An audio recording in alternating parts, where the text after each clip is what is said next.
هلا والله، معاكم ميمونة. هذه أول حلقة من بودكاست حياة ميمونة، بودكاست عن أشياء تي في بالي غالبا وقت النوم. واليوم بنتكلم عن واحد من أعظم إنجازات العقل البشري، شلون أقلب راسي مسرحية دراما بس لأن الوقت صار الساعة 1 في الليل.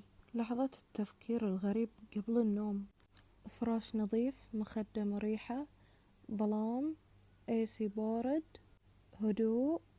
1 2 3. ألو نوم وين وصلت؟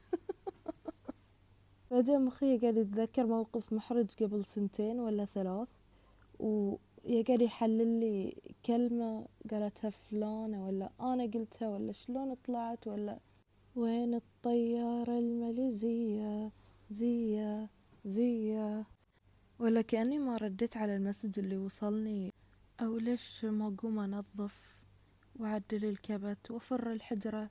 وكل يوم على هالحال. على فكرة كنت مقررة أني أرقد من الساعة 10، والحين أسولف معاكم الساعة 5:30 الصبح. إذا كانت عقولكم تسولف بمجرد ما تحطون روسكم على المخدة، لا تحاوتون، لا تحاوتون أبدا. شكلكم من جروب التفكير آخر الليل.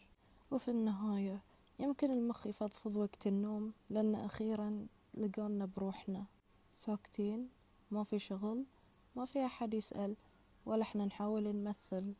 في الليل لما نحط روسنا على المخدة، المخ يحس انها فرصته، يطلع كل شي خاشه طول اليوم.